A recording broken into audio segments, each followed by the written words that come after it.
Abramos, por favor, por gentileza, as nossas Bíblias no texto de origem, Atos dos Apóstolos, capítulo 4, que nós lemos, Atos dos Apóstolos, no seu capítulo 4.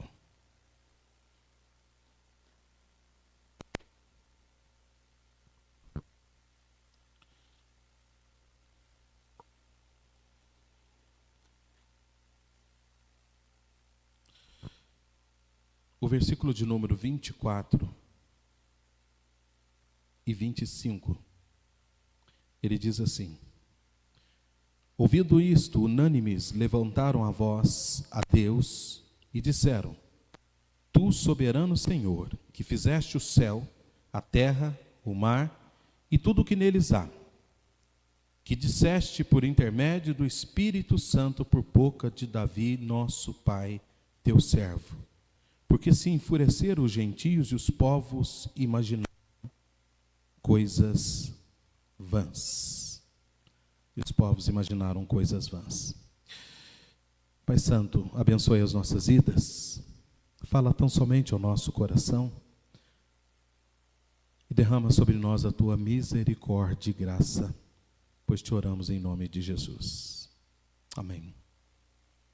Meus irmãos e minhas irmãs, queridos, queridas, quanto é importante para nós, em alguns momentos das nossas vidas, nós buscarmos perceber e buscarmos entender a soberania de Deus em nós. A soberania de Deus nas nossas vidas é fator de preponderância, o qual traz duas coisas para nós. A primeira coisa, quando nós pensamos especificamente na soberania de Deus, é que é algo de um conforto para nós, conforto para as nossas vidas, em entender que esse Deus o qual nós servimos, Ele sabe com profundidade de todas as coisas, sem que ninguém possa contar para Ele. E o interessante é que, atrelado a esta ideia, está uma ideia também que esta mente soberana de Deus, Ele vai agir sobre as nossas vidas independentemente daquilo que nós pensarmos, daquilo que nós rejeitarmos. Ele vai atuar em nós, Ele vai atuar nas nossas vidas. E o interessante desse mesmo Deus atuar em nós, atuar nos nossos corações, atuar no profundo da nossa alma, Ele tem uma ideia que ela é infinita, ela é tremenda, ela é absoluta e ela o é para todo o sempre. Ela não é para alguns momentos, mas ela o é para todo o sempre. O interessante, quando nós abrimos especificamente a palavra de Deus em Atos dos Apóstolos. Atos dos Apóstolos é um livro no Novo Testamento que estabelece uma continuidade. A continuidade nós podemos ver tanto em Atos dos Apóstolos, capítulo 1, versículo de número 8, né? Quando o Senhor Jesus Cristo, sendo assunto aos céus, Ele vai definitivamente trazer para os seus, ali, que eles iriam para Jerusalém, Samaria e Judéia e até os confins da terra. Essa continuidade da missão propriamente dito, né? Quando nós olhamos para o livro de Atos dos Apóstolos, claramente nós vemos a ação do Espírito Santo de Deus, atrelado a esta ação do Espírito Santo de Deus, os primeiros passos da igreja propriamente dito, da igreja recém-formada, da igreja agora que vai ser conduzida pela ação maravilhosa do Espírito Santo, como promessa de Deus, o Paráclito, que agora está sobre a terra. O igual ao Senhor Jesus Cristo, que agora está sobre a terra, para dar condução à igreja. E o interessante, o que se vê no livro de Atos dos Apóstolos, embora havendo um endereçamento disto, nós vemos isso do capítulo 1, versículos de 1 a 4, a quem Lucas e para quem ele escreve. E aqui ele quer necessariamente fazer entendido estas coisas. O interessante é que no capítulo 1, versículos de 1 a 4, ele diz ali: eu estou escrevendo ao excelentíssimo Teófilo. Quem é esse excelentíssimo Teófilo? Talvez um alto escalão, né? Ou seja, do Império Romano ali, a quem ele quer escrever de fato e dar detalhes da acurada investigação que ele fez, a qual nós vemos o relato no livro de Atos dos Apóstolos. Algo para nós pensarmos também no livro é a divisória dele. A divisória do livro, ela pode ser delimitada em 3 grandes partes. A primeira etapa, ou podemos chamar isso de etapa, né? Que a primeira etapa, ela vai do capítulo 2, versículos de número 1, ao capítulo 8, versículos de número 3. Aqui trata necessariamente das primeiras ações, dos primeiros passos da igreja, até o capítulo 8, quando dá, com específico, a primeira perseguição. E é onde o povo foge, a igreja foge, e ali dá o crescimento dela. A segunda etapa, essa primeira etapa que eu disse, ela acontece especificamente na cidade, ou na redondeza da cidade de Jerusalém. A segunda etapa, ela dá especificamente na Judéia e Samaria. Veja que são duas partes. Em Judéia e Samaria, pega especificamente do capítulo 8 ao capítulo de 9, versículo 43. Então, um curto capítulo, mas uma história longa, né? Uma história longa de avanço da igreja por todos os cantos. O interessante agora é a terceira parte. A terceira parte, ela toma agora as 2 maiores personagens no livro de Atos, que é o apóstolo Pedro, 3, né? Apóstolo Pedro, Tiago, que tem a sua máxima no capítulo 15, né? E o apóstolo Paulo, que tem a sua conversão, até então Saulo, e tem a sua conversão no capítulo de número 9, e que vai até o final do livro dos apóstolos.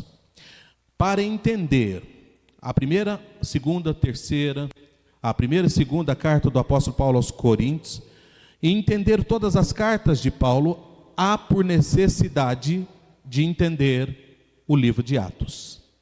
O livro de Atos, que se baseia com o específico, onde está a base de toda a missão e de toda a ação deste homem. O interessante, meus irmãos e minhas irmãs, queridos, queridas, né? Essa terceira parte é que trata das viagens missionárias do apóstolo Paulo. Ela vai do capítulo 10, versículo 1, a terceira etapa, capítulo 10, versículo 1, até o capítulo 28, versículo 31, encerrando com específico o livro de Atos dos Apóstolos. Já disse, né? O que persevera no livro de Atos é a soberania de Deus.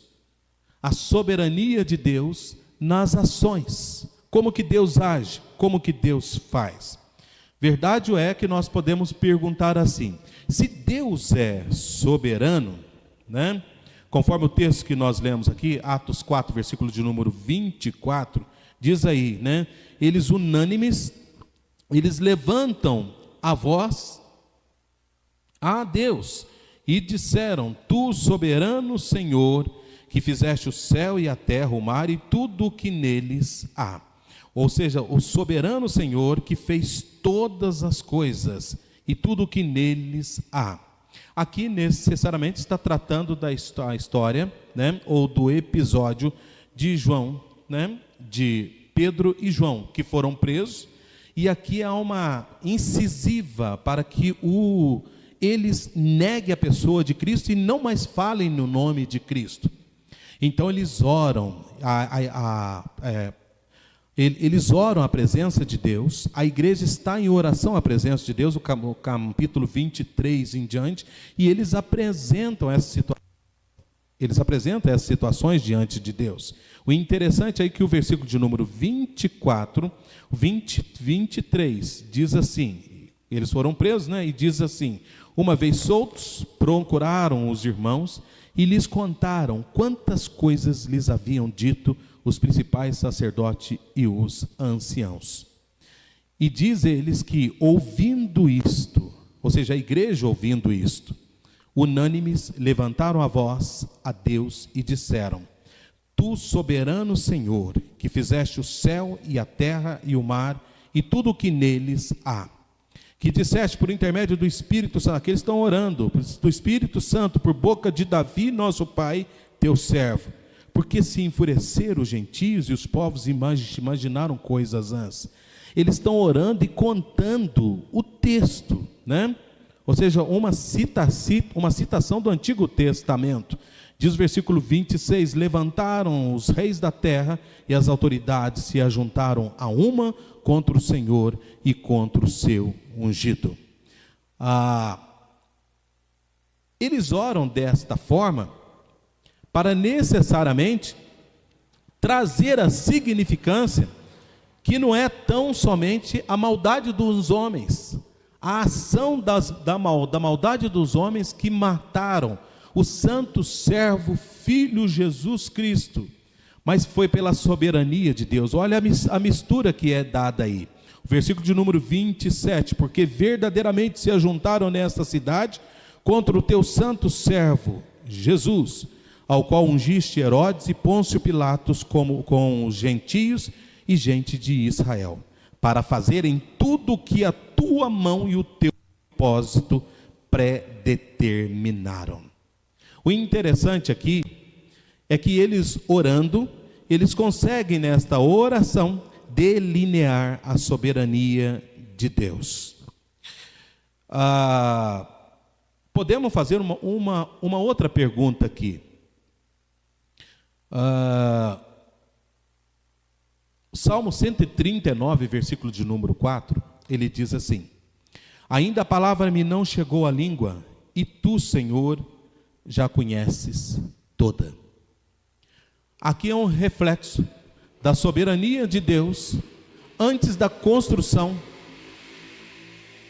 da palavra na nossa boca, ou especificamente no córtex cerebral, antes que a palavra se forma, é lançada para fora, Deus já conhece toda, né? A pergunta que eu faço aqui é: qual a importância da oração em meio a todo este acontecimento e toda esta ideia?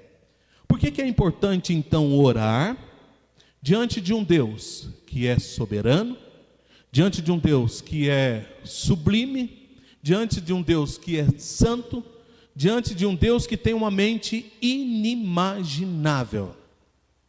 Por que é importante orar então?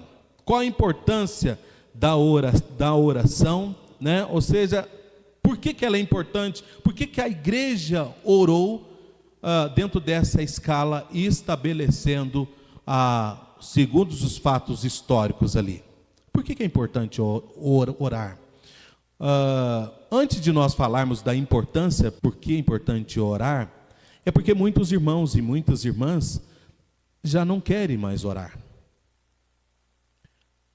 Muitos irmãos e muitas irmãs já entenderam que já foram sucumbidos e vencidos pela situação, e vencidos pelo tempo, e vencidos pelo próprio momento. Então não querem orar mais. Não querem orar porque não conseguem ver ou estabelecer resultados favoráveis. Essas pessoas não animam em orar mais. Estas pessoas não querem orar mais. E estas pessoas, elas querem de fato, ou seja, como se embrutecer e silenciar-se e ficar quieto, esperando o fator derrota, esperando o fator destruição. Mas a pergunta que fica para nós é: por que orar? Por que orar? E o que é a oração propriamente dito? Meus irmãos e minhas irmãs, num primeiro instante, um momento aqui, e são dois somente, né? Primeiro momento aqui eu vejo que a oração é um estabelecimento de relacionamento. A fundamentação primária de Deus para a oração, ela é para relacionamento, tão somente relacionar-se com o homem.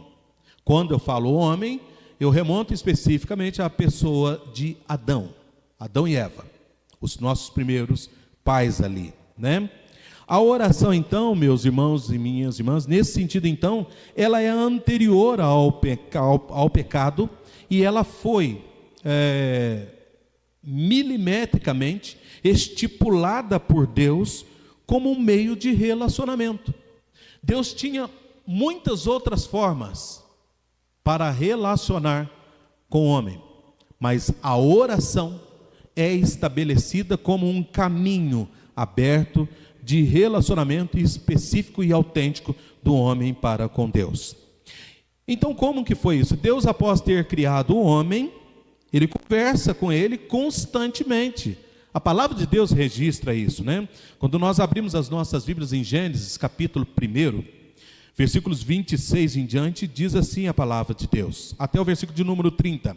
E Deus os abençoou e lhes disse: sede fecundos, multiplicai-vos, enchei a terra e sujeitai-a, dominai sobre os peixes do mar, sobre as aves do céu, sobre todo o animal que rasteja pela terra. E disse Deus ainda: eis que vos tenho dado toda a erva que dão semente, e se acham na superfície de toda a terra, e todas as árvores em que há fruto que dê semente, isso vos será para mantimento. E todos os animais da terra, e todas as aves dos céus, e todos os répteis da terra, e que há fôlego de vida, toda a erva verde lhe será para mantimento, e assim se fez. O interessante aqui é que Deus, após Deus ter criado o homem, Deus estabelece o diálogo da sobrevivência. Tudo isto está para você, Adão. Você vai dominar sobre tudo, e tudo eu te dou para mantimento e alimento. Deus tinha necessariamente um relacionamento intrínseco com o homem, ou seja, inseparável. Deus jamais desejaria se separar especificamente do homem, é o qual ele havia criado a sua imagem e semelhança, o qual tinha um relacionamento à altura de Deus, algo que não se envia em nenhuma outra ordem criada. Então Deus tinha um relacionamento intrínseco com o homem, ao ponto de criá-lo, ou seja, e soprar nele um fôlego de vida. Deus não criou tão somente o homem, como ele fez com todas as demais ordens criadas. Haja, haja, haja. Ele cria, e após criar, conforme registra Gênesis capítulo 2, versículo de número 7, Deus sopra, né? Diz o texto: então formou o Senhor Deus ao homem do pó da terra, e lhe soprou nas narinas o fôlego de vida, e o homem passou a ser alma vivente. Então ele tem algo a mais do que toda a ordem criada. Olha só, então a oração é algo intrínseco, é algo que está no coração de Adão, é algo que está no coração do homem, da mulher, é algo que está no nosso coração, no nosso interior, e que parte daquilo mais íntimo nosso, que parte para o encontro com Deus. Então, o relacionamento de Adão com Deus, Adão e Eva com Deus, era um relacionamento de liberdade, não um relacionamento de esconder-se, mas um relacionamento de liberdade, com o fim de orientar Adão a somente obedecer às suas palavras. Adão, então, ele tinha liberdade nesse relacionamento, em orar, em obediência à presença de Deus, às palavras de Deus. Gênesis capítulo 2, versículos 15 e 16, a palavra de Deus nos diz assim: tomou, pois, o Senhor Deus ao homem e o colocou no jardim do Éden para o cultivar e o guardar. E o Senhor Deus lhe deu esta ordem: de toda árvore do jardim comerás livremente, mas da árvore do conhecimento do bem e do mal não comerás, porque no dia em que dela comeres, certamente morrerás. O interessante aqui é que Deus atuava ativamente, diretamente, né? Deus atuava nesse relacionamento como aquele que preconizava a relação com o homem.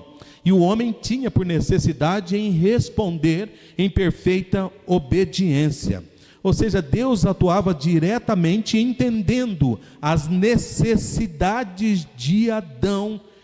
E o interessante é que nesse relacionamento, Deus entende a necessidade do homem em toda a sua instância. Verdade é que Ele lhe dá uma esposa, Ele concede uma esposa, né? Então, tudo que Deus havia criado ali, e tudo que Deus queria de Adão, era necessariamente obediência.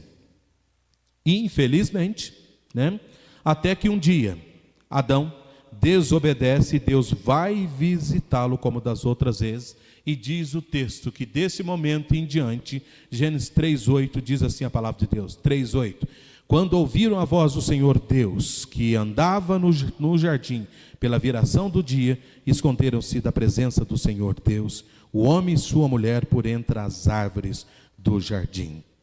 Vejam bem, aquele relacionamento que era um relacionamento de liberdade, um relacionamento de encontro, um relacionamento de reconhecimento, de diálogo intenso entre os dois, Deus e homem, agora ele é quebrado pelo pecado. O interessante aqui, meus irmãos e minhas irmãs, é que chama a atenção também nossa aqui, é que algo quebra o nosso relacionamento, o nosso diálogo diante de Deus.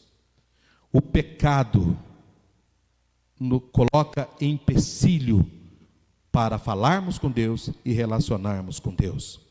O relacionamento principal, ou de base, o qual Deus havia estabelecido, o relacionamento de confiança, ele foi quebrado por parte de Deus? Não foi por parte de Deus, mas por parte do homem. Agora Deus, ele tem por necessidade, o qual o homem que ele amava, resgatá-lo. Deus resgataria esse novo relacionamento de uma forma ou de outra, solucionando especificamente o problema da morte eterna. E aqui é dada a promessa feita na pessoa maravilhosa de seu Filho Jesus Cristo. Gênesis 3:15. Gênesis 3:15 diz, porém, inimizade entre ti e a mulher, entre a tua descendência e o seu descendente. Este te ferirá a cabeça e tu lhe ferirás o calcanhar. Aqui dá-se o gênero de morte, de graça, bondade e salvação. No mesmo instante, o meio que Deus salvaria o homem. A oração, então, ela tem que ser entendida. A oração, ela antecede, ela é um princípio básico da criação. Ela está na criação. Aliás, ela faz parte da criação, a oração como base elementar, como algo primário. Ela não é algo secundário. Nós não vamos orar se nós tivermos problema, mas nós oramos especificamente para resgatar aquela ideia primária, a ideia do relacionamento. E é isso que Deus fez na cruz do Calvário conosco, o Senhor Jesus Cristo. O interessante, quando nós olhamos aí estabelece especificamente a soberania de Deus em salvar o homem, em transformar o homem.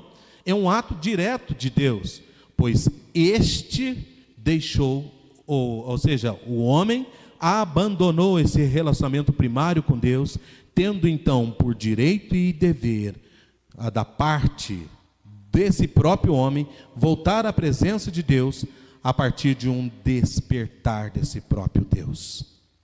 Porque Deus encerrou todo homem debaixo do pecado e todos morrem. E é exatamente esta ideia que aparece, né? Na carta aos Romanos, na carta de Atos dos Apóstolos mesmo, né? Quando esses mesmos apóstolos aqui, eles foram coagidos a não mais falar no nome do Senhor Jesus Cristo. Em Atos 4, no mesmo texto aí, versículo 12, eles voltam para a presença das autoridades e diz ali: olha, nós não podemos deixar de falar das coisas que temos vistos e ouvidos, porque nós entendemos que não há salvação, 4:12, e não há salvação em nenhum outro nome, porque abaixo do céu não existe nenhum outro nome dado entre os homens, pelo qual importa que sejamos salvos. A salvação está dada aí para o resgate de um perfeito relacionamento com Deus. E parece-me que o que bem parece, esse perfeito relacionamento com Deus, é um diálogo franco e sincero diário com Deus.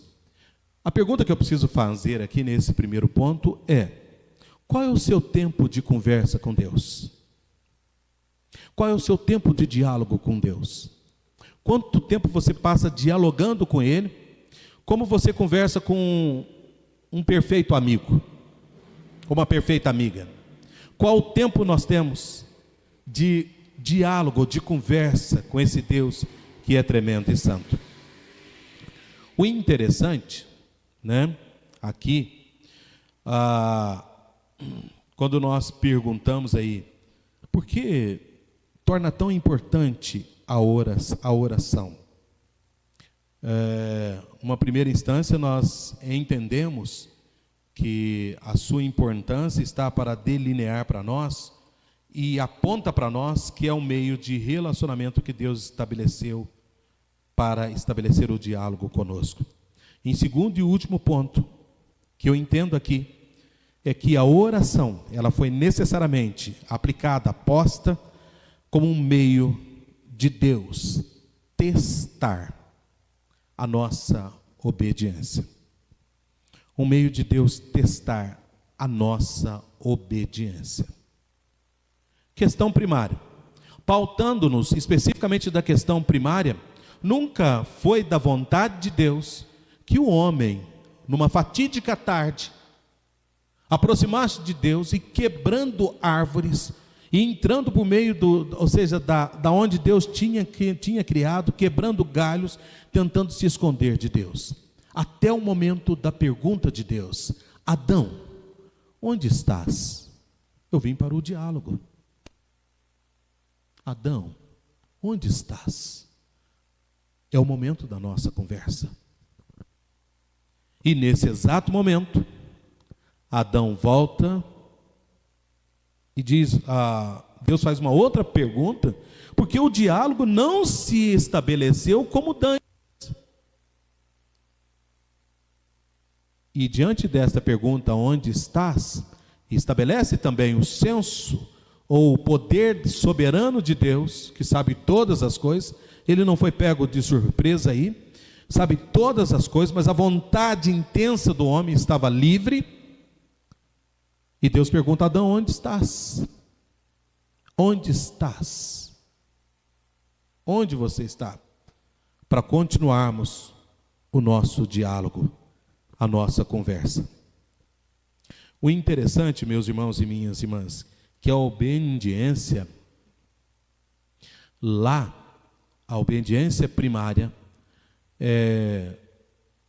na pessoa de Adão existiu o livre-arbítrio.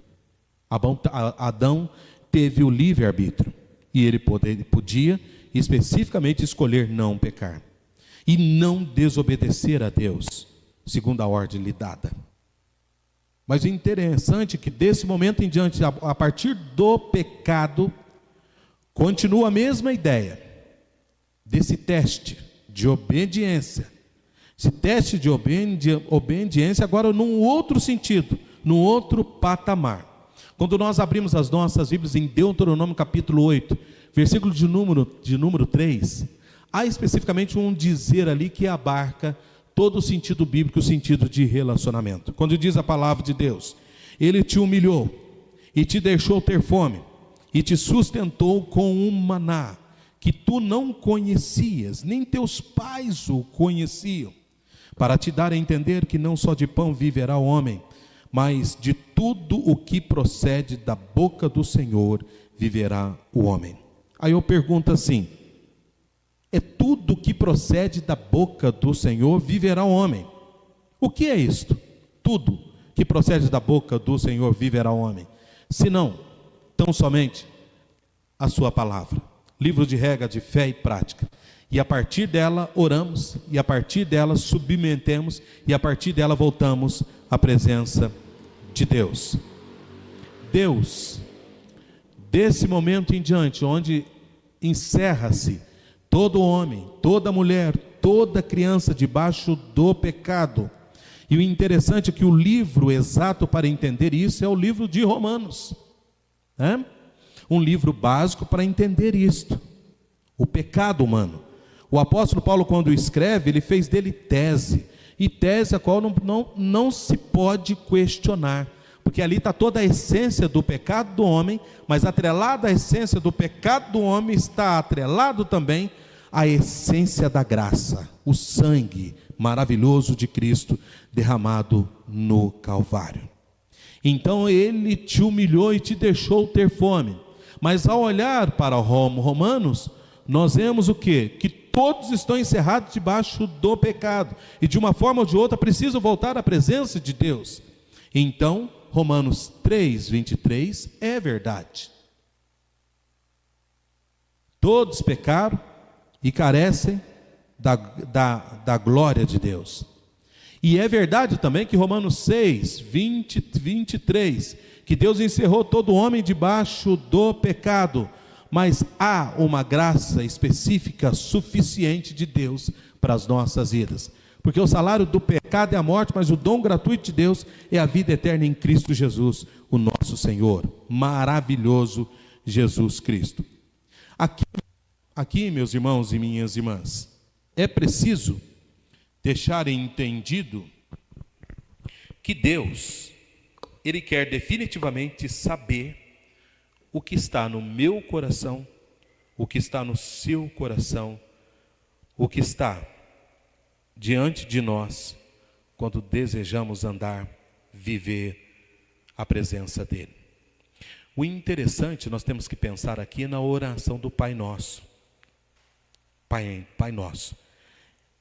Quando os discípulos do Senhor Jesus Cristo, ou seja, final do Sermão do Monte, e pede que Ele os ensine a orar, como João ensinou os seus discípulos a orar, ele começa desta forma.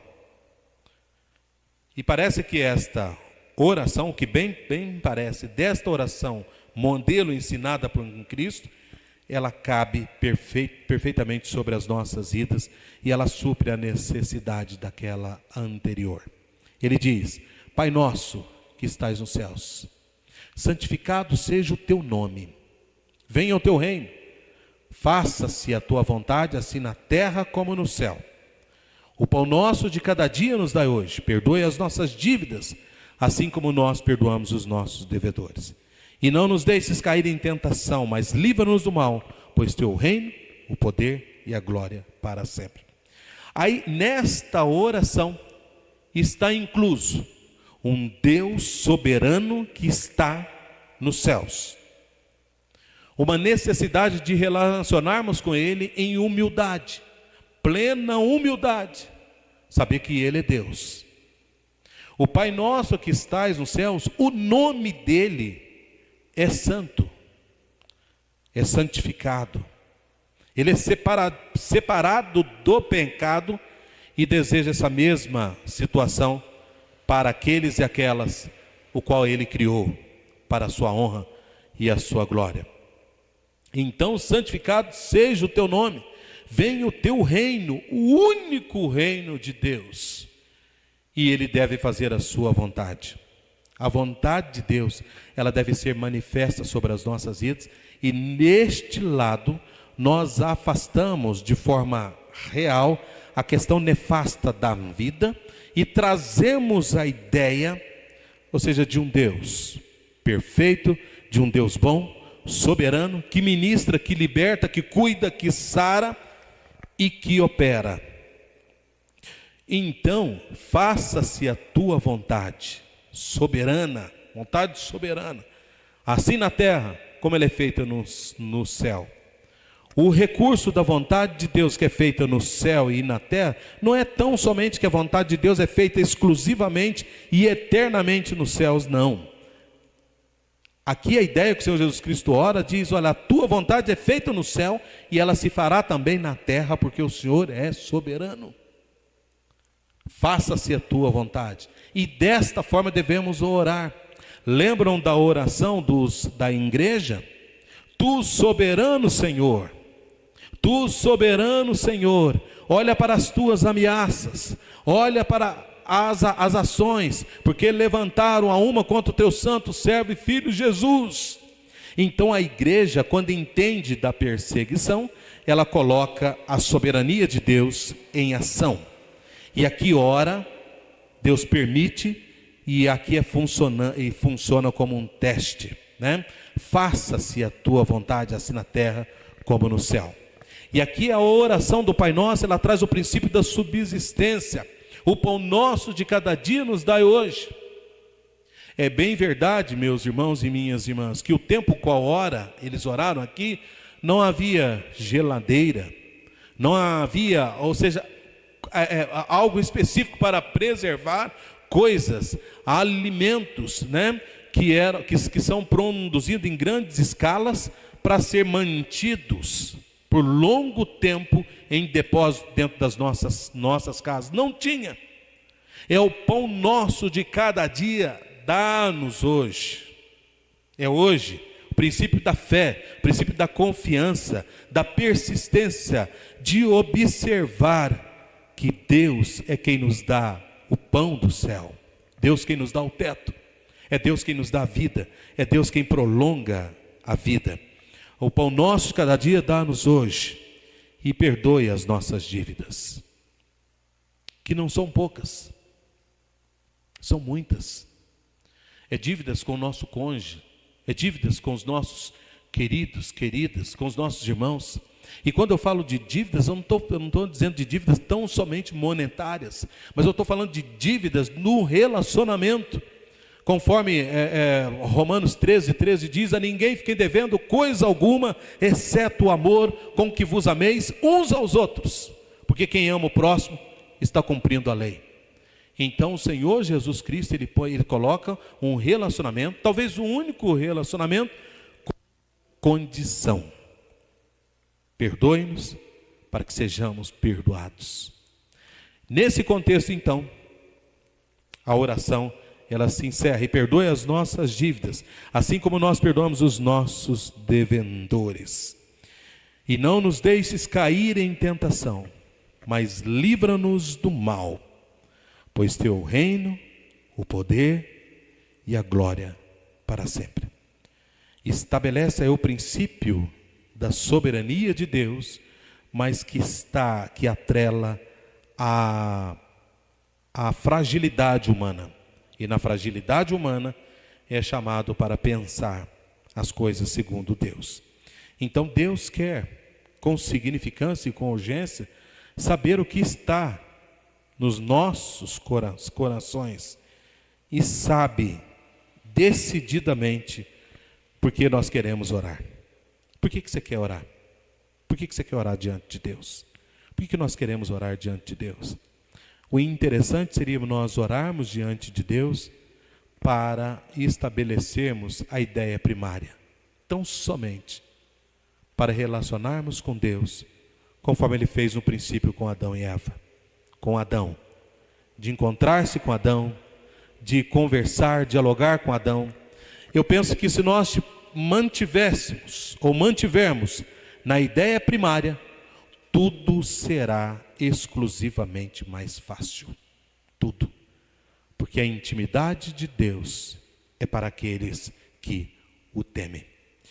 Que Deus muito unja as nossas vidas. A ideia que eu quis trazer nesta noite de hoje, pautado no livro de Atos dos Apóstolos, capítulo 4, versículo de número 24, ou seja, versículo de número 23 em diante, né?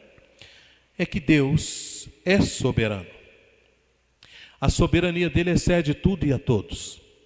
Verdade é que o livro de Atos, ele é o retrato da soberania de Deus. É o Espírito Santo quem impedia a obra em alguns lugares, e em outros lugares ele colocava como intensivo, né? Ele segurava o apóstolo Paulo para não ir numa dada região e o liberava para ir para outra. O livro de Atos, ele reflete a ação maravilhosa do Espírito Santo, soberana ação, e a ação da igreja, né? Neste contexto, então, nós entendemos a soberania de Deus. E a soberania de Deus, ela traz para nós uma pergunta. Por que diante da soberania de Deus, se Ele é soberano, Ele sabe de todas as coisas, por que é importante orar? Por que precisamos orar? Numa primeira instância, a oração é um meio de relacionamento. Numa segunda e última ideia que nós exploramos ali, é que a oração é uma forma especificamente de Deus testar o nosso relacionamento com Ele. Então Deus permite situações de todas as ordens nas nossas vidas para relacionarmos com Ele. Mas vejam bem, há uma oração em perfeição, a oração do Pai Nosso. Vivendo ela, tendo a ideia viva dela nas nossas vidas e vivendo com intensidade isto, nós estamos correspondendo a esse princípio do teste da oração e estamos passando especificamente pelo teste da obediência diante de Deus. E que Ele muito unja as nossas vidas, sare os nossos corações, transforme o nosso ser e nos ajude, a pergunta que fica então é: pastor, então não tem necessidade de orar, Deus sendo soberano? Aí que está a base da oração. Por sabermos que Ele é soberano, descansemos nisso, orando, buscando, estando à presença dEle. Mas pastor, a situação minha o senhor não sabe, é difícil demais. Aí está a soberania de Deus. Ore nisto, ore nesse contexto. É aí que Ele vai atuar. E é aí que Ele vai testar a nossa obediência.